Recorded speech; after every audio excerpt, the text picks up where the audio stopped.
আমি আর জীবনে যাব না, আমি নিজেকে নিজে সংশোধন করে নিলাম।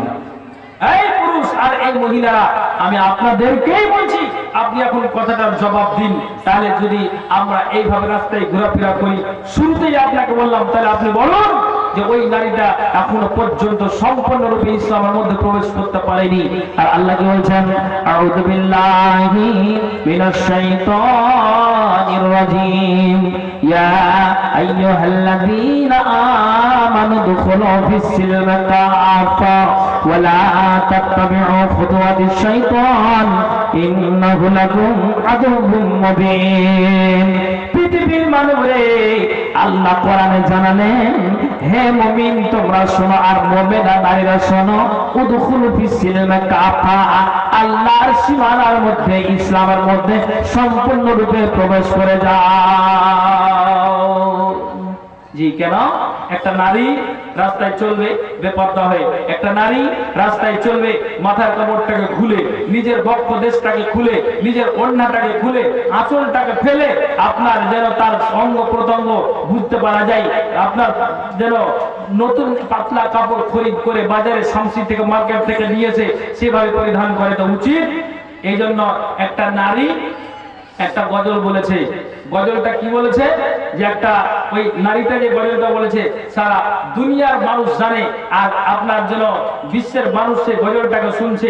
ভারতবর্ষ, বাংলাদেশের মানুষ গজলটাকে বেশি বেশি করে শুনছে, পশ্চিমবঙ্গ, বাংলাদেশের মানুষ এই গজলটাকে বেশি বেশি করে শুনছে। তাহলে আপনি যদি ওই আদব দেখাতে পারেন, তাহলে আপনার নসিবে একটা ভালো মুরবি বা ভালো একটা শিক্ষিত ছেলে জুটবে। আর যদি আপনি বেপরদা হয়ে বেড়ান, তাহলে আপনি ভাবিয়েন না যে আমি স্টাইল করে বেড়াবো, তাহলে আমার একটা ভালো স্বামী, জ্ঞানের স্বামী আসবে, এটা তুমি কখনো ভাবিও না। তুমি সীমানা থেকে বেরিয়ে আছো বোন, তোমাকে ইসলামে প্রবেশ করতে হবে। শুনেননি যে ওই নারীটা বলে না, চাইবো আমার স্বামী হোক হাফেজ মাওলানা? শুনেছেন না শুনেননি? শুনেননি যে আপনারা? জি বলবো, কাজটা বলবো, বলেন যে কে 500 টাকা দেবেন দেন তো। কি বলছে? ওটাকে বলছেন, আমি চাইবো আমার স্বামী হোক হাফেজ মাওলানা, ওই আমি চাইবো আমার স্বামী হোক হাফেজ মাওলানা। ওরে বেনামাজি দাগাবাজি ইঞ্জিনিয়ার চাই না, দিনের তামান্না, ওই আমি চাইবো আমার স্বামী হোক হাফেজ মাওলানা। যার দিলেতে আছে গাথা আয়াতে কোরআন, সর্বদা যার নজর খেয়াল মসজিদের আজান। যার দিলেতে আছে গাথা আয়াতে কোরআন, সর্বদা যার নজর খেয়াল মসজিদের আজান। ও যারা রুজি রুটি থাকবে হালাল, ও যার রুজি রুটি থাকবে হালাল, হারাম কোনো থাকবে না, দিনের তামান্না, ওই আমি চাইবো আমার স্বামী হোক হাফেজ মাওলানা। শুক্রবারের জুম্মার নামাজ আসবে যেদিন গো, লুঙ্গি টুপি পাঞ্জাবিতে সাজিয়ে দেব গো। শুক্রবারের জুম্মার নামাজ আসবে যেদিন গো, লুঙ্গি টুপি পাঞ্জাবিতে সাজিয়ে দেব গো। আর গর্ব করে বলবো আমার, গর্ব করে বলবো আমার স্বামীর ভাইনা তুলনা, দিনের তামান্না, ওই আমি চাইবো আমার স্বামী হোক হাফেজ মাওলানা।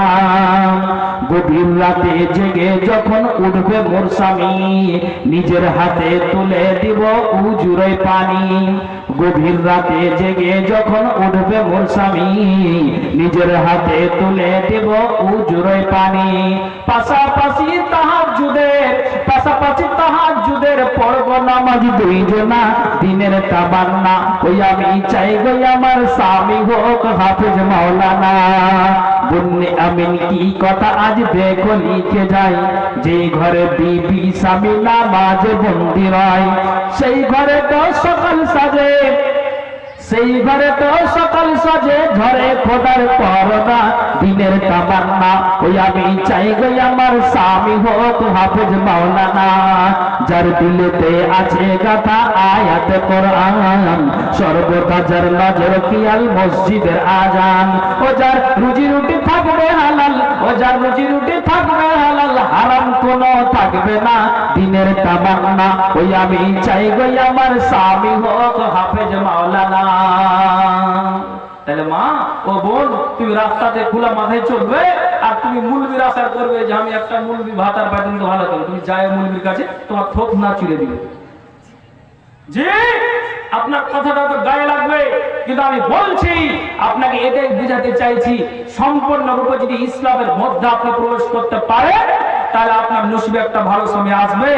পুরুষ তুমি যদি তোমার নিজের নিজের তুমি ব্যবহারটাকে উত্তম রূপে যদি তুমি দেখাতে পারো, ইসলামের বিধান যদি তোমার ভিতরে থাকে, তাহলে তোমার নসিবেও একটা ভালো স্ত্রী জুটবে।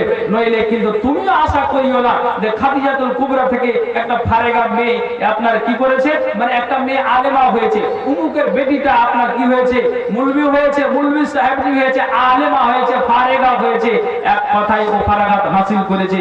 তাহলে একটা তোমার মতো কাঠখোট্টা একটা পুরুষ, তুমি টাকনুর যে প্যান্টটাকে ঝুলিয়ে পড়ো, প্রসাব করো তো তুমি দাঁড়িয়ে করো, তুমি সীমানার মধ্যে আছো, আর তুমি খাদিজাতুল কুবরাতে হা হা করে দাঁড়িয়ে আছি, জোরে এমনি ছেলে কিন্তু প্যান্ট করে তোমার নসিবে জুটবে না। যেমন একটা নারী আশা করে যে আমি একটা ভালো স্বামী চাই, নারী যেমন নিজের ব্যবহারটাকে উত্তম করে, আমি খাদিজাতুল কুবরা থেকে আমি একটা আলেমা হয়েছি, আমি সেরকম স্বামী একটা আলেম পেতে চাই, তাহলে তার নসিবে আল্লাহ দিতে পারে। আল্লাহ কোরআনে বলছেন আল খাবিসাতু আল খাবিসা আর তাইয়্যিবাতু লিত-তাইয়্যিবা, কি বলো না? দেখেন আল্লাহ কোরআন বলছেন এগুলো কথা। তাহলে আপনাকে বোঝাতে চাইছি সম্পূর্ণ রূপে পুরুষ তুমি যেমন একটা ভালো স্ত্রীর আশা করো, তো স্ত্রী যেমন একটা ভালো পুরুষের আশা করে, তো উভয়কে দিনের জ্ঞান থাকতে হবে, নচেত নয়। আছেন কোন জায়গাতে দাঁড়িয়ে, তোমাকে সেই জ্ঞানটা ঢুকিয়ে নিতে হবে। এই জন্য আল্লাহ তাআলা বলছেন শোনো, যদি এটা তোমার ধ্যান ধারণাটা আসে, তা আল্লাহ কোরআনে এটাই জবাব দিলেন যে সম্পূর্ণরূপে নারী আর পুরুষ তোমরা ইসলামের মধ্যে প্রবেশ করে যাও। কেন আল্লাহ তাআলা এই আয়াতে বলে দিয়েছেন এর নারী আর এর পুরুষ তোমরা সম্পূর্ণরূপে ইসলামের মধ্যে প্রবেশ করে যাও। আর যখনই প্রবেশ করবে, তোমার দ্বারা দিয়ে একটা পুরুষের দ্বারা দিয়ে অন্যায় কাজ হতে পারে না। একটা নারী যদি ইসলামের মধ্যে সম্পূর্ণ প্রবেশ করতে পারে, তাহলে নারীর দ্বারা দিয়ে কোনোদিন আপনার অন্যায় কাজ হতে পারে না। ভাইজান আপনাদেরকে কথা বলবো, আপনারা কি বিরক্ত হচ্ছেন নাকি, কষ্ট পাচ্ছেন নাকি? এটা হাদিস শোনাবো, বলেন শুনবেন কি? কারা কারা শুনবেন? পুরুষের হাত চালান তো দেখি, হাতটা উঠান তো দেখি। আল্লাহ, মাঝে মাঝে বিজেপি ঢুক আসে নাকি, মাঝে মাঝে হাত ধরে। আচ্ছা আপনারা শুনতে চেয়েছেন, মা বোন আপনাদেরকে বলছি একটু বসেন, একটু বসেন। কি বলছি রাখেন, এটা মাদ্রাসা জিনাতুল কোরআন, মাদ্রাসাটা খুব দেখে খুব ভালোই লাগলো। আপনাদের গ্রামের সত্যি একটা ঐক্যমত আছে, এটা বুঝতে পারা গেল। এখানে ছেলে এবং মেয়েদেরকে একটা দিনের তালিম দেওয়া হয়, শিক্ষা দেওয়া হয়। এই নারীরাকে আমি বলছি ইসলামের মধ্যে প্রবেশ করা কেমন, তা আপনাকে একটা আমি হাদিস শোনাচ্ছি। আল্লাহ পাকের রাসূল তিনি কাঁদছেন কেন? যে আয়েশার যেদিন পালা পড়েছে, ওই দিন নবীজির বাড়িতে আয়েশা আছেন, আর ওই দিন কাঁদছেন। আমাকে হাদিসটা শোনাতে দেন, একটাও করে যাবে না। আমি মা বোনদেরকে বলছি, বাবা ভাইদেরকে বলছি, একটাও করে যাবে। কিছু বলছিলাম নাকি? হ্যাঁ বলেন, তাতে বলেন। ডেলিগেট 100 টাকা করা হয়েছিল, কিন্তু এখন 20 টাকা কমিয়ে 80 টাকা করা হয়েছে। যারা ডেলিগেট কুপন কেটে খাবেন, এখনই চলে যান, ডেলিগেট কুপন 80 টাকা করে দিয়ে আপনারা খেতে পারেন। যারা